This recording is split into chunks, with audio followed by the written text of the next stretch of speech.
Okay, I have 5:30. Good evening. It is 5:30 and we will call this meeting to order. Welcome everyone to our regular board meeting of Vancouver Public Schools.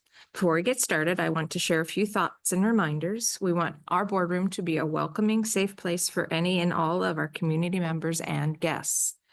As this is a business meeting, we do expect those in attendance to conduct themselves in a respectful way. We would ask that you do not interrupt the meeting. And if there is an immediate need that you have, such as an audio concern or question, please move to the back and let one of our staff members know. As a reminder, there is a designated space for any video recording and/or media. Now we'll get started with our business meeting and the items on our agenda. First, roll call. Director Sproul? Here. Director Zavala? Here. Director Smith? Here. And Director Barrows? Here. And I am present as well. And we have the superintendent's report. Thank you. Welcome everyone to the board meeting. We start with the tradition of our national anthem, so I'd invite everyone who's able to stand. And tonight's will be performed by the Ogden Choir.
We also have a tradition that we end the meeting with a musical performance by the same group. And so if you aren't here at the end of the meeting or want to tune in later, it is archived on the YouTube channel, so you can see all the great musical performances that we've had.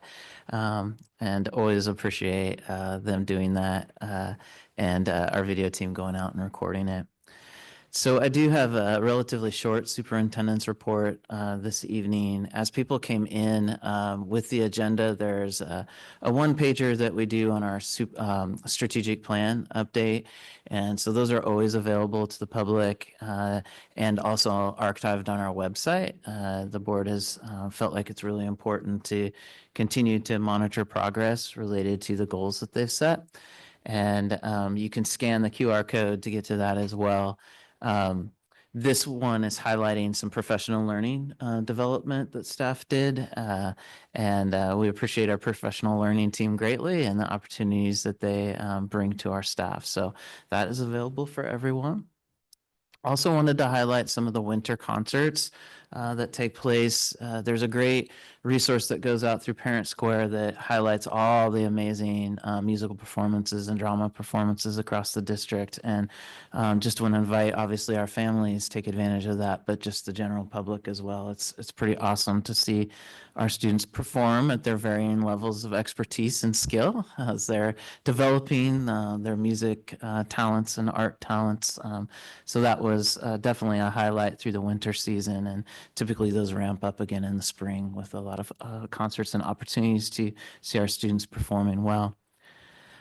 Before we get into the recognition tonight, I just want to acknowledge that over the last month or so, it's been a pretty challenging time in the district. And you all are here because you care very deeply about the students in this community. You care very deeply about staff. And anytime there's something that happens that violates the trust that we work so hard to secure with families when they send their students to us, it has an impact. It definitely has an impact on the individuals that are involved in those situations, and it has an impact on everyone else as well. Trust is a really hard thing to gain, and it's a really hard thing to get back. And so we're here to recognize some amazing staff members and some amazing students, and I don't want that to be lost. But I also feel like it's important to acknowledge kind of what's happening and how we're trying to work through that. And I know that the board has some strong thoughts about that as well. And Director Decker, I think you wanted to share some of those thoughts.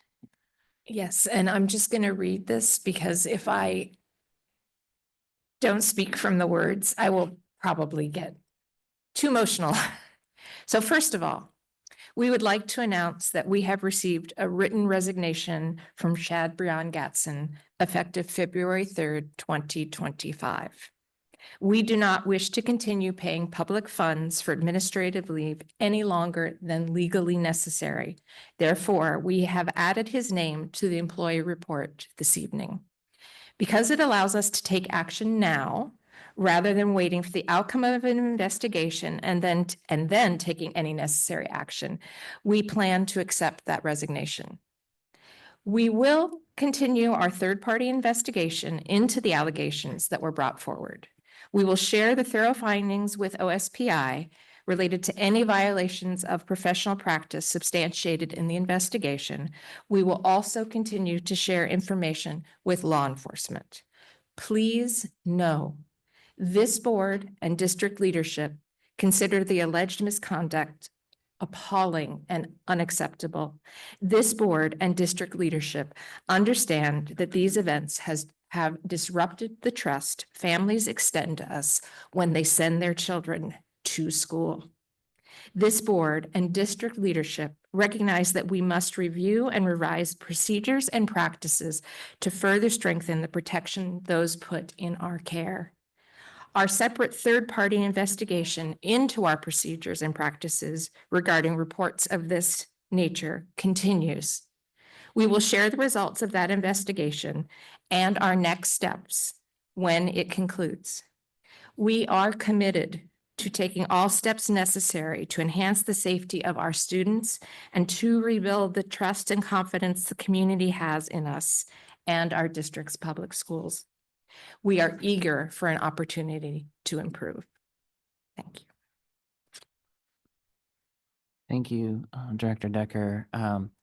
We're gonna shift gears now, and so I do want to. It's my privilege every board meeting to recognize the amazing work that happens in the district and the amazing outcomes that students achieve. And so we're going to do that this evening. With the recognition, I'll highlight some folks. We'll call you forward. We'll start with our employee recognition, and we'll take an individual picture, and then we'll have you stay for a group picture. And then we'll get into our student recognition, and we'll do a similar thing. And then there's a pause in the meeting. And so it's not disrespectful at all to leave at that point. And there's a good pause for that. And you're also always welcome to stay for the whole board meeting. So we just want to make sure that people know about that. Board meetings aren't typically what people always want to do every evening. So make sure that we're meeting your needs. So we're going to start the recognition process.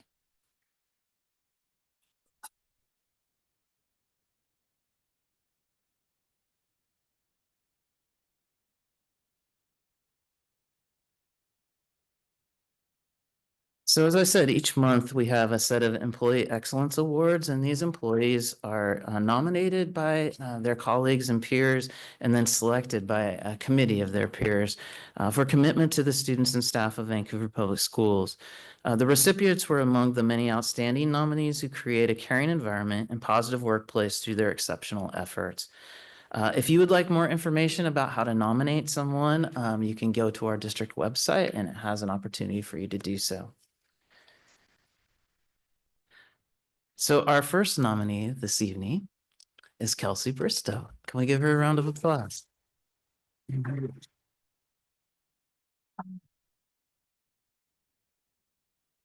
Kelsey is a powerhouse at Ogden Elementary. As the school's positive behavior intervention support coach, Kelsey is instrumental in equipping teachers with research-based backed strategies by presenting during staff meetings and having an active presence in classrooms. Kelsey truly lives out the mission of our PBIS coaches, knowing that small positive interactions can have a ripple effect on school culture and community. One of her nominators shared the following. If she notices a student is sad and she seems to come into the school with their shoulders droopy or tear-stained cheeks, she is the first to pull them aside to talk with them about their feelings. When staff are having difficult challenges in the classroom, she is the one who comes to our rescue with ideas, websites to consider, or just to offer a sympathetic ear. Congratulations and thank you, Kelsey.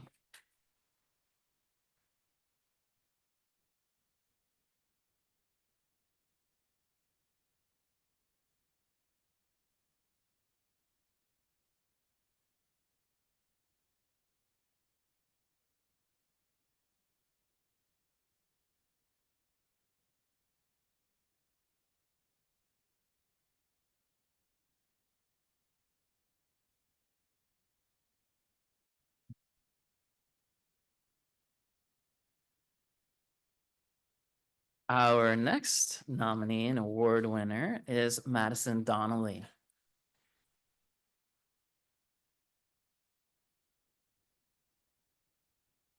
Madison opens doors of communication and understanding for our deaf and hard of hearing students. Her role as a teacher of the deaf and hard of hearing takes her throughout our district, where she gracefully adapts to each school's distinct culture and contributes meaningfully to the community. Madison possesses a remarkable ability to identify and address the specific learning needs of each student, working tirelessly to create inclusive and accessible educational experiences. Her extraordinary efforts and genuine care set her apart as a true champion of education and inclusivity. Thank you, Madison.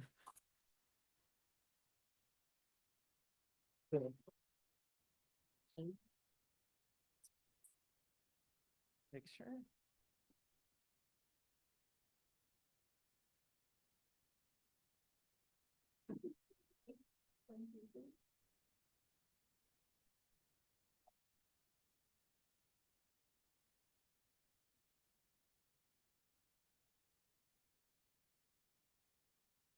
Our next award winner is Becca Howe.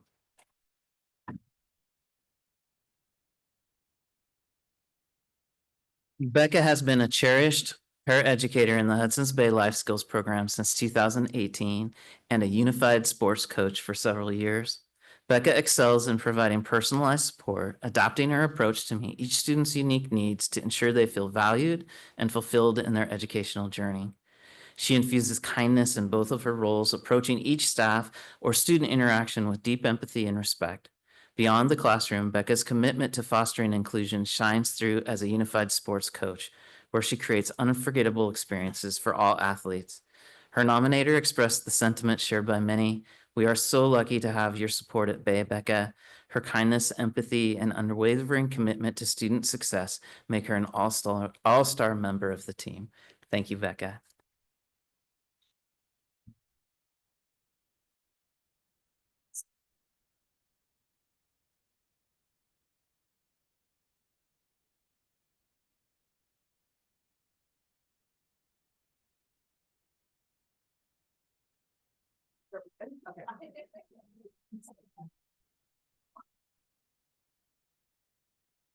I do need to add before I go on to the next one, as a unified coach, if you haven't ever seen a unified activity or experience, I'd strongly suggest you attend one because it will just fill your heart with joy and happiness, and they're just amazing experiences. So our next award winner is Jen Koistru.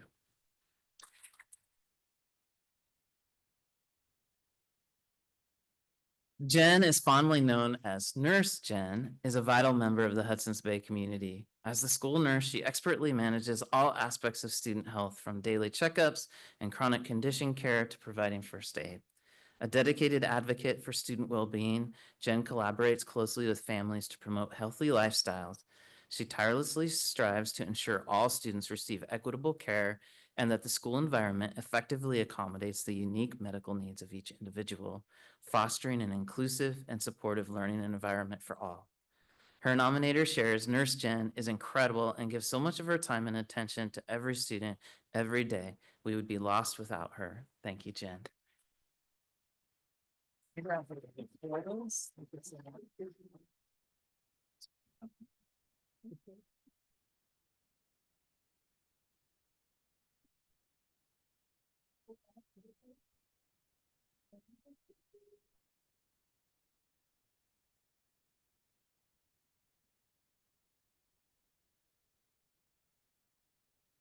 And our final Employee Excellence Award winner this evening is Erin Strong.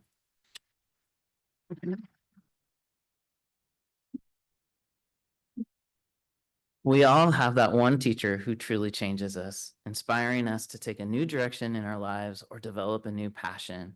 Erin, an art teacher at Washington Elementary and Lakeshore Elementary, is that teacher for many of her students.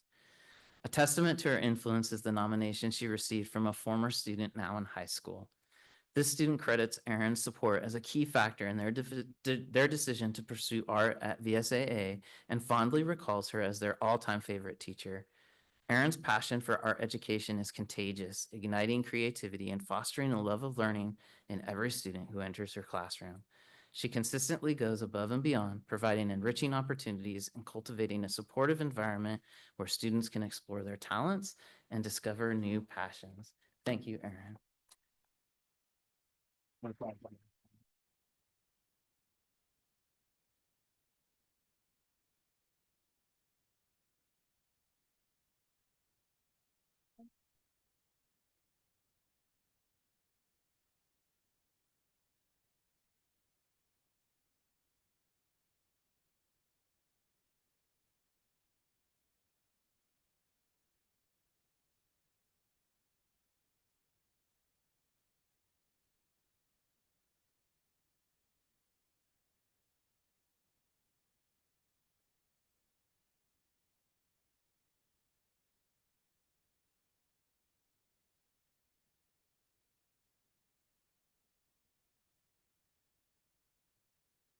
Now we're on to our student recognitions.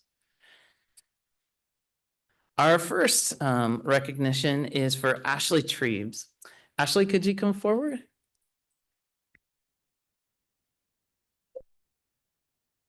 Ashley is a, sorry, I got going too quick there. You get lots of applause. Ashley is a senior at Columbia River High School and has been selected to participate in the U.S. Senate Youth Program. This highly competitive program offers 2 students per state, 2 in the whole state, an immersive week in Washington, D.C., where they gain firsthand experience with the federal government through meetings with senators, the president, Supreme Court justices, and cabinet leaders. Ashley will also receive a $10,000 scholarship to support her undergraduate studies. This incredible honor recognizes her academic excellence, civic engagement, and exceptional character. From her active involvement in Key Club and National Honor Society to her leadership within her school community and beyond, Ashley consistently demonstrates a dedication to learning and a desire to positively impact the world. We are incredibly proud of Ashley and eagerly anticipate the amazing things she will achieve. Congratulations, Ashley.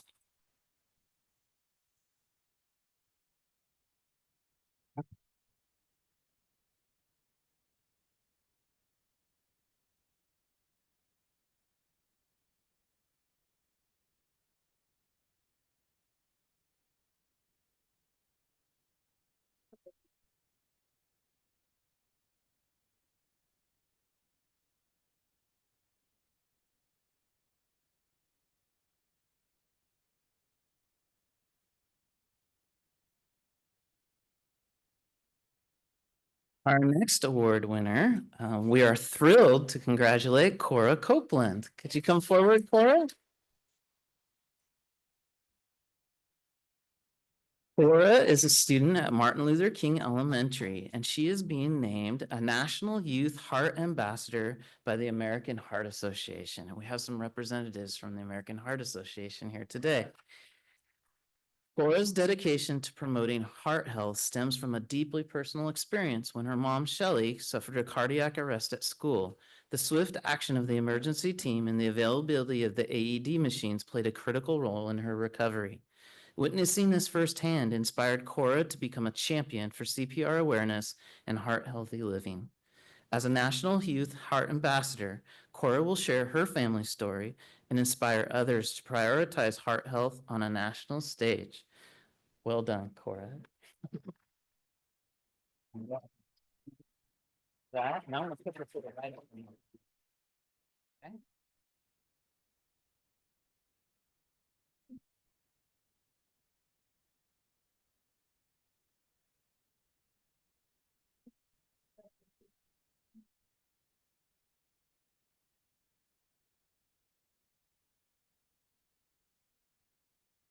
Our next recognition is for the Columbia River Girls Soccer Team. We don't actually have student athletes here tonight because many of them compete in winter sports and it's hard to come to these events, but we still wanted to recognize their outstanding achievement. This is their 8th consecutive appearance in the state finals, and just like solidifying them as a powerhouse in the region for soccer. And if you were here last month, we were recognizing them for volleyball. So they have a strong women's sports program at Columbia River High School.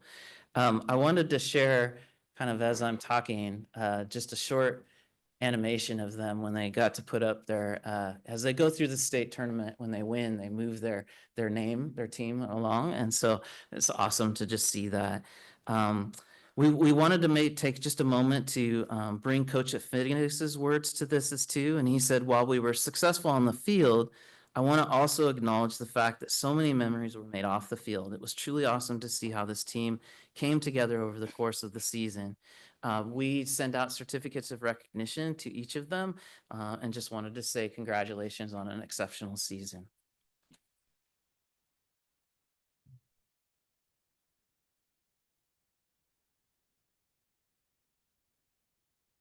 Our final student recognition tonight, if I could have Brian and Ashton come forward.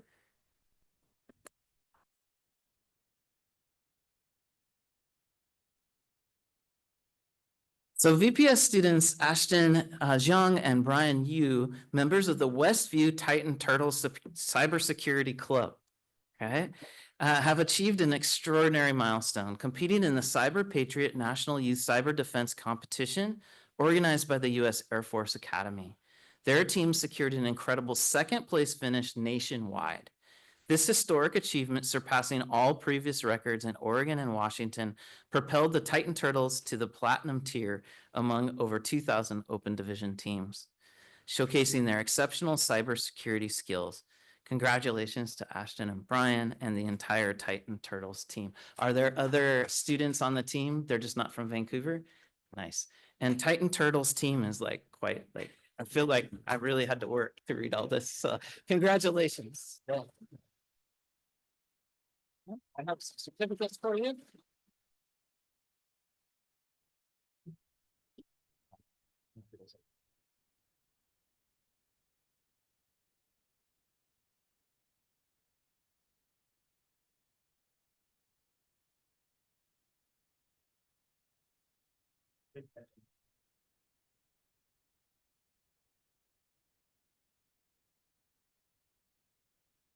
So that does conclude our recognition part of the agenda. And this is a good time if you're wanting to transition and not stay for the entire meeting to kind of make that transition. We appreciate you being here, and we'll take a moment or so before we get into the regular agenda.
And now we come to the time for public comments, and I just want to read this statement.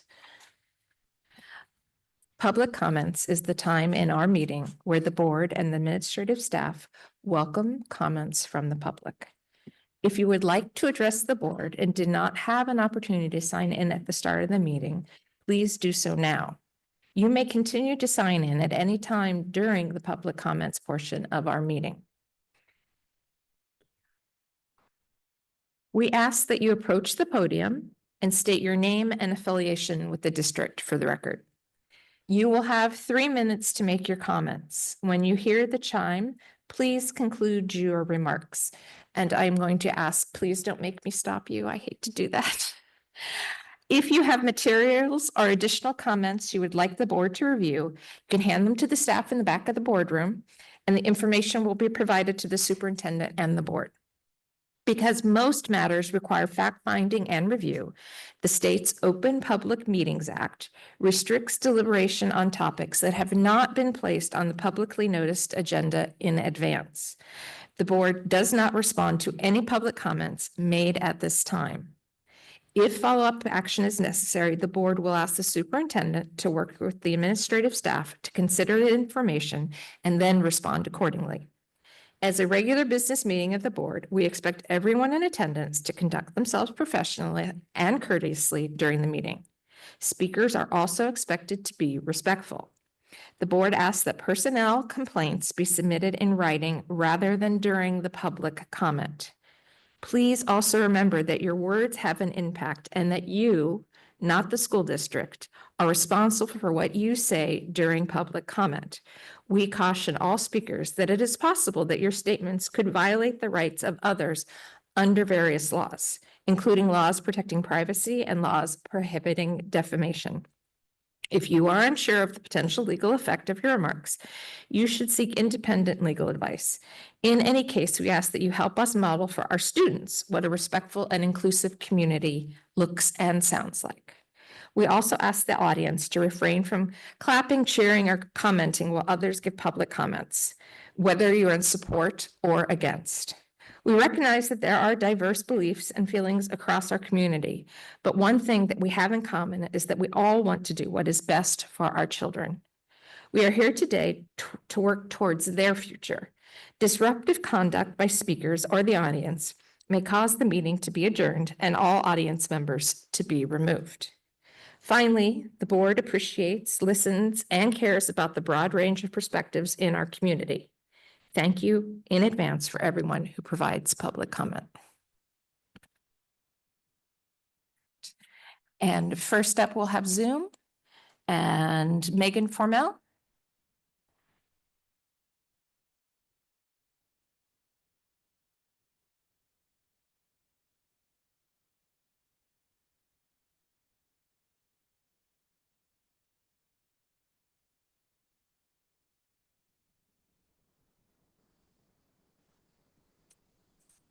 Here I am. Hi, I'm Megan Formel. I'm a first grade, second grade dual language teacher at Sarah J. Anderson. I'm here tonight to talk about a few things. We're almost halfway through our school year, which means we're starting to think about next school year. And please, if we have to make cuts again in certificated staff, please don't use projected numbers and projected numbers. When we did that last year, a lot of teachers that were working in buildings lost their jobs, but weren't considered cuts because they hadn't been hired from the first projected numbers, right? They were hired during the year. So please, if we have to make cuts, make sure that you're counting all of the certificated staff that's working in the building compared to the projected numbers that you expect to have for next school year, and tell us what the cuts are on that. I think we were all surprised by how many teachers had to be cut. Also, when we're looking forward to next year, our contract says split should be a last resort. And as a first grade, second grade split teacher, yes, they should be a last resort. I emailed to Sylvia Navarro an example of that for Dr. Snell and the board. It's just a 2-page PDF. One page is for first grade at the beginning of the year. The other page is for second grade at the beginning of the year. And you don't need to speak Spanish to see what a huge difference there is in those two grade levels. My class is wonderful, but this has been a really difficult year trying to teach everyone the standards for their grades and make sure that their needs are met. And the last thing I wanted to say is that I'm looking forward to hearing from Dr. Snell and the board your affirmations of the existing policies that we have and the creations of new policies to protect our children in the face of expected anti-immigrant and anti-queer actions by the incoming presidential administration. I know Portland Public Schools just did something like that in their most recent board meeting, so I'm looking forward to seeing what we can do. Thank you so much. Thank you. And now Sabrina Sheehy.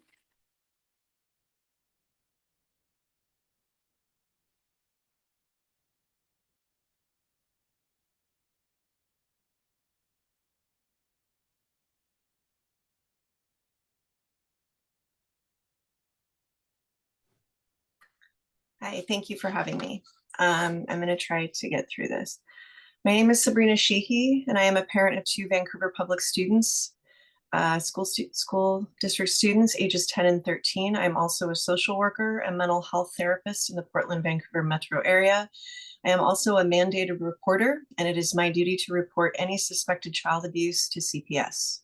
I am here to speak out of deep concern and frankly disgust at the negligent actions of school leaders who failed to protect children from a sexual predator at Hudson's Bay High School going as far back as 2009.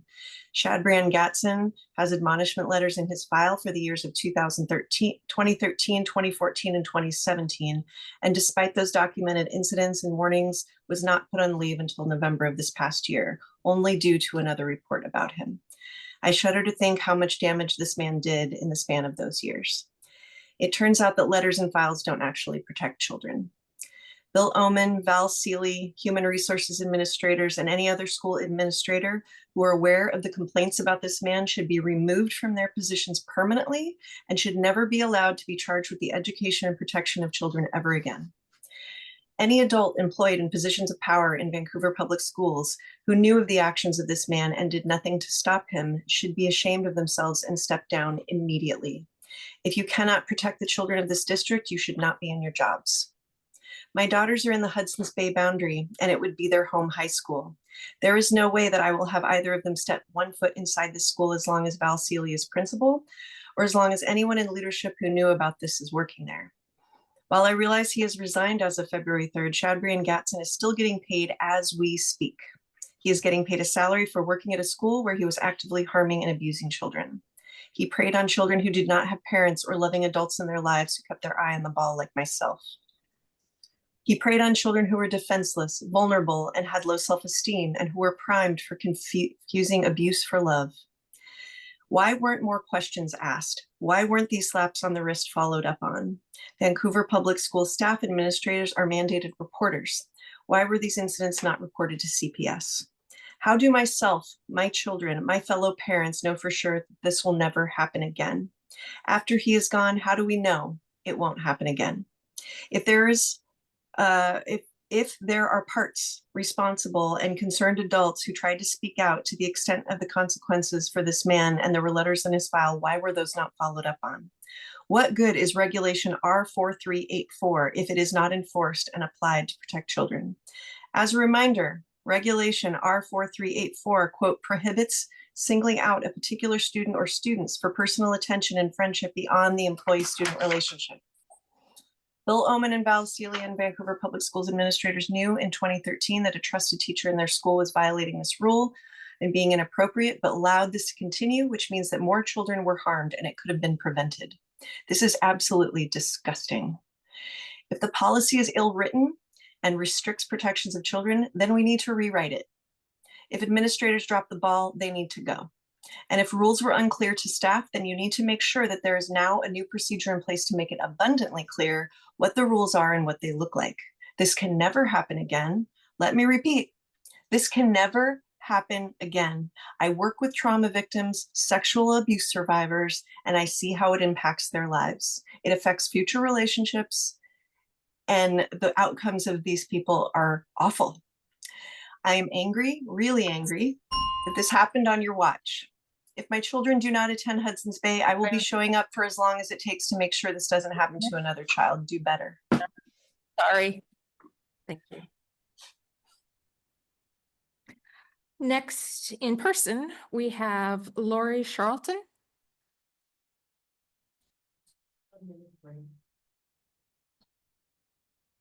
Do you need?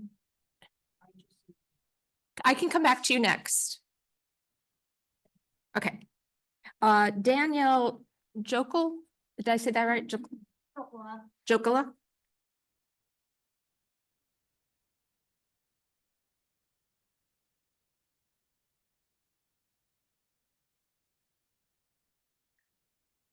Thank you. So there's no way that I can be as eloquent on this topic as Ms. Sheehy, who just spoke before I did. But I wanted to also follow up and talk about the issue of trust. I do believe that every single person sitting on this board cares very deeply about the children that are in our care at VPS. Oh, I'm sorry, I have 2 children in my care that are students at Bay. And so I want to talk about about the trust that has been broken and what it's going to take to restore that. Because as Ms. Sheehy mentioned, there had been multiple investigations against this particular person leading up to his eventual arrest in December. And none of those investigations ultimately led to the mandatory reporting that should have been required, that was required. And so as this new investigation goes forward, your transparency or lack of transparency will directly result in either a building of trust or a further deterioration of trust. And I also second Ms. Seeley's comments that it's terrifying for me to send my kids to school at Hudson's Bay, knowing that Ms. Seeley could return to that school and continue to be responsible for the safety of the children that I love and care for. Thank you. Thank you. Lori, are you ready? All right, Lori Charlton.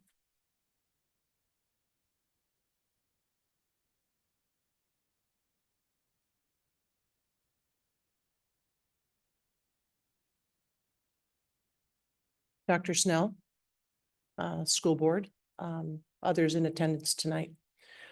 I'm here as a concerned and interested parent, parent of 2 former students here in the Vancouver School District. They were students here at Chinook, Alki and Skyview, beginning in about 1992 until 2012. They received absolutely stellar educations. We continue to be very proud citizens and supporters of Vancouver School District. I retired recently, and now after 40 years as a healthcare practitioner. And now I have time to be a volunteer of a reading group at Chinook a couple days a week. So I get a new vantage point for education that's going on in my community. We have always been involved. My challenge now as I'm retired is to how do I continue to stay involved? I will always be involved. So I'm aware of decreased enrollment. I'm aware of difficult decisions that the school board has had to make in terms of staff cuts. I'm hearing about that at school now because I'm in the school a couple days a week. I heard a new term tonight with one of the presenters earlier about splits. I used to be, as a healthcare clinician, I was a leader. I guess I didn't, maybe that's a trendy term about doing splits now. But I had a split position. I was one manager covering 6 clinics. And after I was completely burned out after 5 years and needed a change, which I made, I was then replaced by 3 people. So my my charge for my school board. You are my school board. And I will continue to keep track of progress. My charge for the board is, what metrics do we have in place? Will you be reporting out on the impact of the changes on schools, on faculty, on students, on parents, on the community? Our job is to teach our children. They are our future. And I think it is truly our collective greatest responsibility. So I thank you for your work. Maybe one day I'll run for the school board. I've thought about running for the school board, but have never had the time. And now I have the time. Thank you very much. Thank you, Ms. Sherrill. And last up, Heather Ryan.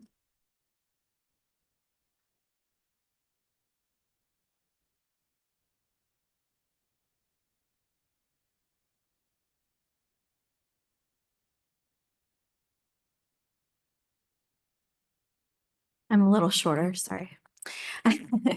Vertically challenged. I am Heather Ryan. I am a mother of two in the Vancouver School District area.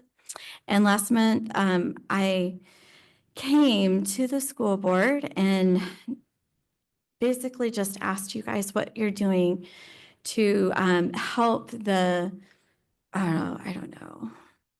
So you have 22,000 students in the school district. About half of those kids are 1 to 2 grades behind.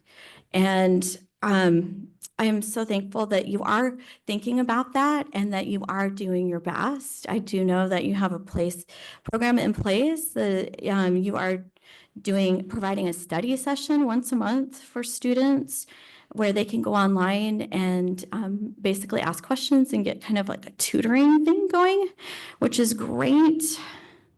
But it's just not enough. It's not enough. You're assuming that the students have internet access, that they have devices on which that are reliable to be able to connect to the internet.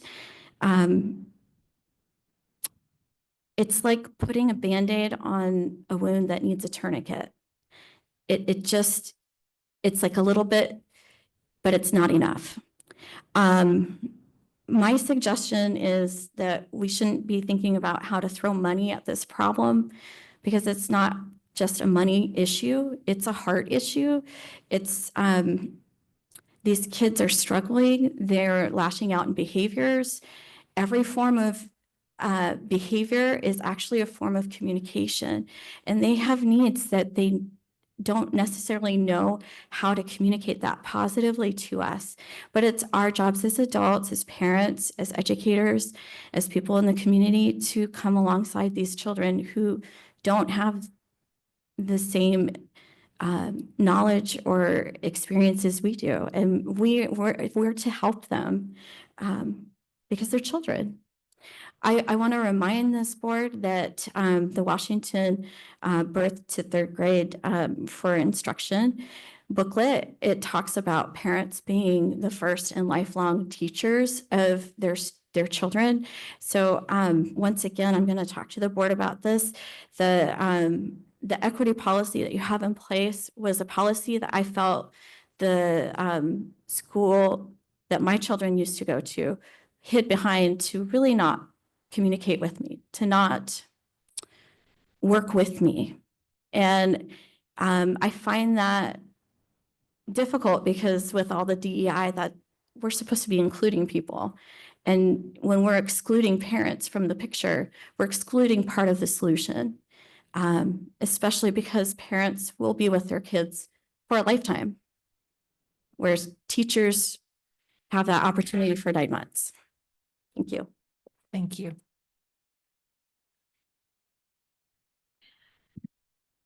Thank you for all your comments. And if there are things that you did not comment on tonight, but you would like to comment contact the board, please do so via email, and we will investigate and report back to you. Thank you. Okay, and now we're on to the business part of our board meeting. First up, we have approval of the minutes. Do I have a motion? I'll motion. Do I have a second? I'll second. Is there any discussion needed? All right, then let's vote. Director Sprawl? Approve. Director Zavala? Approve. Director Smith? Approve. Director Barrows? Approve. And I approve. Motion passes. Next up is approval of the consent agenda. And just a reminder that we have reviewed these things listed in our consent agenda during our committee of the whole, and you can go back and look at the video of that meeting. So do I have a motion? I'll move. Thank you. Thank you. Any need for discussion? All right, then let's move it to a vote. Director Barrows? Approve. Director Smith? Approve. Director Zavala? Approve. Director Sprawl? Approve. And I approve as well. And now we are on to our regular business, which involves two first readings, initially two first readings. And I'll take it from here. Taylor, sorry. All of a sudden your name went like right out of my head. No worries. All right, so we've got two first readings. The first one is policy 3420, anaphylaxis prevention and response. The policy updates here are based on changes to the WASDA model policy and House Bill 1608, reflecting that schools may maintain a supply of epinephrine nasal spray in addition to our supply of EpiPens or auto injectors. The next policy for first read is policy 3424, opioid-related overdose reversal. This policy update is based also on changes to the WASDA model policy and to RCW 28A.210.390. Most significantly, the changes to this policy clarify that any person, including students or staff, may carry opioid reversal medication, Narcan, either with a prescription or as an over-the-counter medication. Thank you. And those, as those are first readings, they do not require a vote or action currently. All right, and then we do have a policy up for second reading, which will require a vote. Yes. All right, so this is policy 6220, bid or proposal requirements. The updates to this policy are based on the WASDA model policy and reflect the statutory bidding requirements for small works rosters and requirements of the state auditor's office regarding the use of interlocal cooperation agreements. Do I have a motion to pass? I'll move. A second? I'll second. Any need for discussion? All right, let's move it to a vote. Director Zavala? Approve. Director Sprawl? Approve. Director Barrows? Approve. Director Smith? Approve. And I approve. That is moved forward. And now, because this is my first meeting and we need to do everything different, we will recess the regular meeting for a public hearing on the potential sale of excess district property. We will come back to the regular meeting after the public hearing.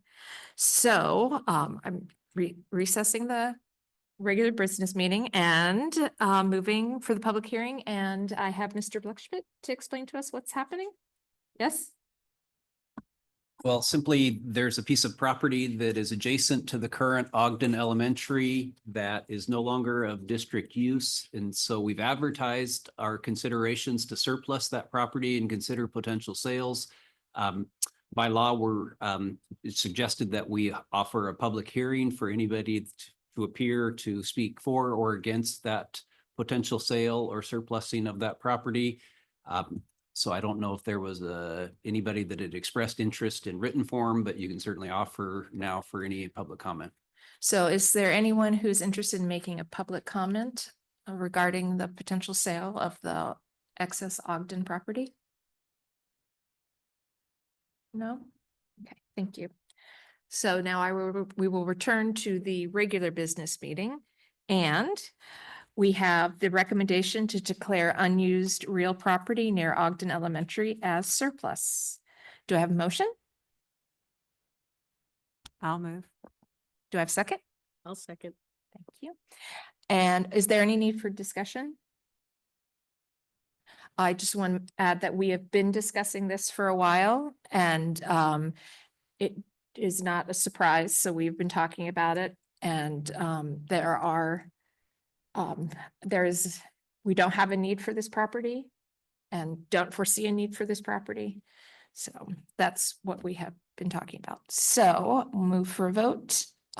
Director Smith, Approve. Director Barrows, Approve. Director Zavala, Approve. Director Sprawl, Approve. and I approve as well. The motion passes. And now we have any board of directors items. I know that some of us attended a legislative conference before the legislative session started to talk about what school needs are. Are there any school directors that want to comment on that or anything else that has come their way? Yeah, I was one of the directors who attended the legislative conference this past weekend. And of course, our legislators started yesterday with this session. I think as directors, we talked a lot about really advocating for the big three. One of those is around special education, which is a big kind of interest of mine. One of the special education, there's a cap right now on the funding that we get from Olympia, no matter how many students we have getting services. And so right now the cap is 16%. And so if we have more than 16% of our students getting special ed services, we continue to provide those services, even though we don't get reimbursed from the state. So that has to come from somewhere. And so there's a lot of advocacy around removing that cap. And so that's something that I will be reaching out to our legislators about. I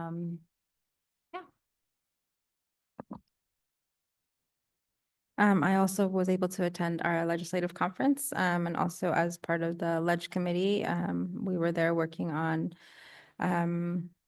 also the big three and where we will be testifying. And so I just wanted to remind everyone, the session has started on Monday.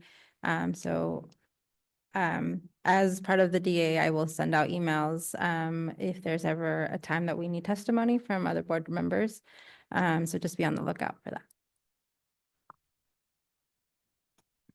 I just wanted to mention this morning, we have several advisory groups representing different aspects of our greater school community, and our community advisory group involving, kind of leaders and people of various representing different organizations from around our community. They meet quarterly, and today's visit was actually at Alki. So we had students and building admins taking us around and just seeing kids in the classrooms, which is why we're all here, and seeing them find inspiration, finding them working together. And it was really a great session. And so I thank Dr. Snell and the whole team that put it together, because not only did we have an opportunity to see kids in the classroom and see teachers interacting with the students and kind of seeing the work, we also had a really great conversation debriefing afterwards, just kind of what our takeaways were and what we kind of want to grow going forward. So it was a great morning. Anyone else? Okay, and I just want to say that I attended both the community advisory this morning that was focused on teaching and learning. And it was absolutely wonderful to see all the amazing work that our teachers and our staff and our students are doing around learning. It's different school is different than it was when, well, it's way different than when I was a student, and it's different than when I started as a teacher. So it's very exciting to see the care and the intentionality that's going on in our classrooms. And one thing that I would ask the community around legislation is your voice is important. Know who your representatives are and contact them. We have representatives in the Vancouver School District that are from the 18th district and from the 49th district. You can contact them, you can email them, you can call their office, and their job is to represent you. So they can't do that if your voice isn't being used. So use your voice and get them to hear you. And I think we've got Ogden's choir coming up after, and now I will adjourn the meeting. Thank you.